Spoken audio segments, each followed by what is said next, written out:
Today's video starts off in the shop, but we're not working on this stuff. We're working on more important things, like bicycles for the little kids. And now they have a job of racing off to save the wiener dog.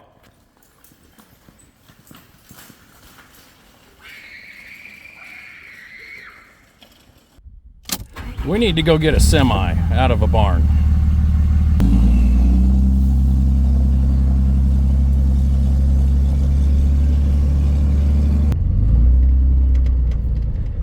Let's go see what's in this barn.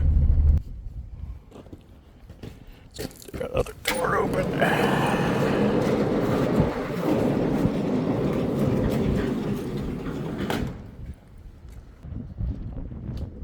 Here's the first truck that I ever bought. My red freight shaker, 500 horse Detroit engine in it. And believe it or not, after 14 seasons, we just did some fresh engine work. Got the other side ready to lift. Here we go. Got her. Let's check some fluids. And we've got my Gen Z who's going to check the oil.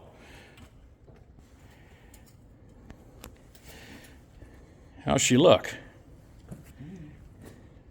Good. Belt. Let's go kick some tires.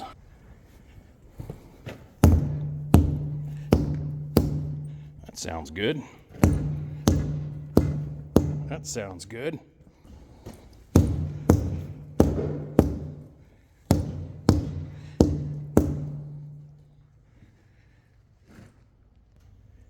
Guys, here's a prime example of why we like to keep fuel tanks topped off in the off season. See that line right there on that fuel tank?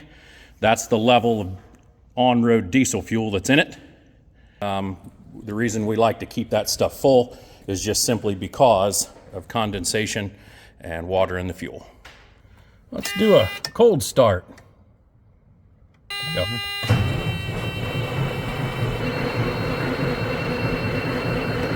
Oh, she's cold. Oh, yeah.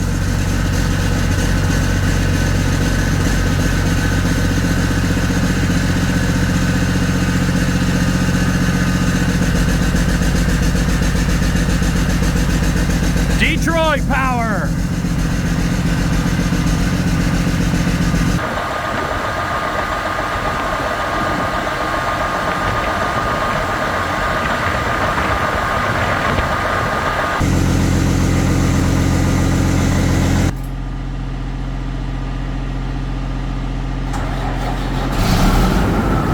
This one's got a deep reduction starter in it, so it doesn't crank near as much as the red one.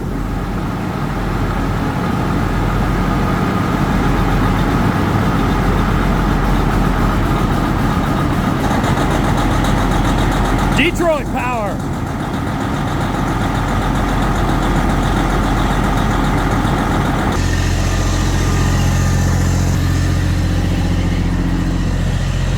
Let's go for a ride.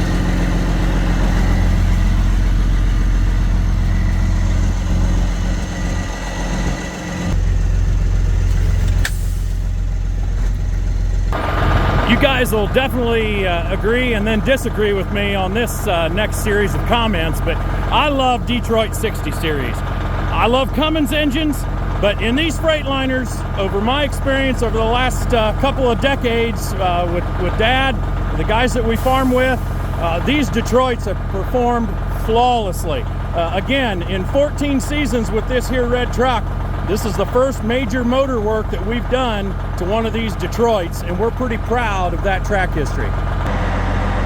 Now I know what you're gonna say. So we're gonna back this truck out, get ready to haul grain with it.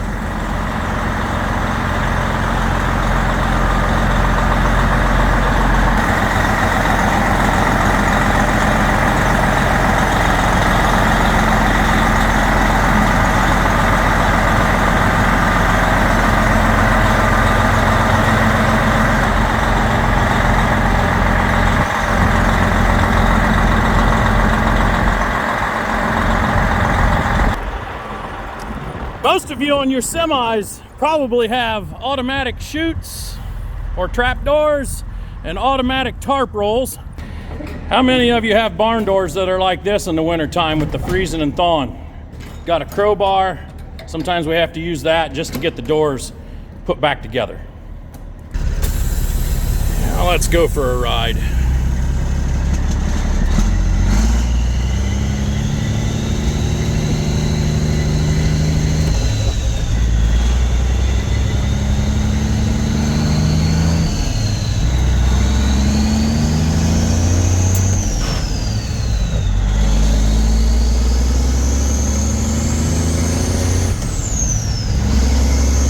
Love that turbo sound.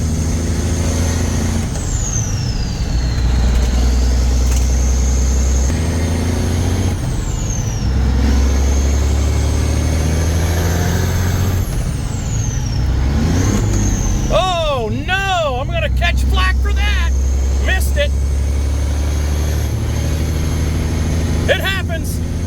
You get 4 or 5 different trucks with different transmissions. I know that's no excuse. Rookie driver. And some of our dirt is starting to dry out. See a few wet pockets. This is looking pretty good for March. Although there's rain in the forecast for about the next 2 weeks, so we're not going to get too excited, much like the rest of you. Oh, look at the grease on the fifth wheel. That's more grease than Millennial Farmer puts on his. I want to disclose first and foremost that we love Millennial Farmer, one of our idols. Dad loves him, I love him, Junior loves him, my little kids love him. Best farmer in the world. Well, kinda. I mean, there's lots of good farmers out there, right? That know how to grease their fifth wheel. All right, tires are checked, fifth wheel's greased.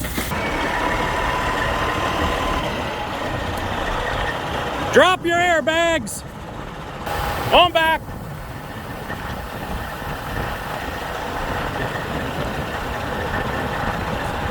Whoa. Back on in. Tug a little. Up.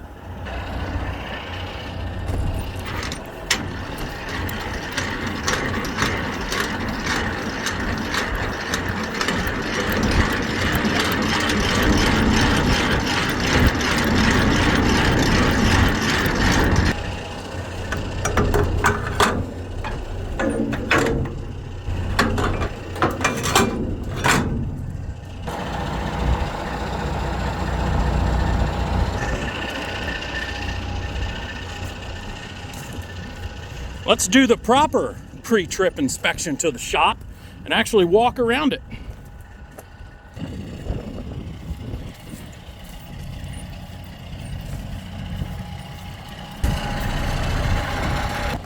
I want to give a special shout out to Kurt's Truck and Diesel out of Owatonna, Minnesota. This is where we bought this mower from several years ago. Not only did they have awesome customer service, they gave us a great price and navigated us through some nasty weather that occurred while we were up there picking up this trailer. Okay, that'll do. Well, Mama got her garage clean, so we're gonna mark it up.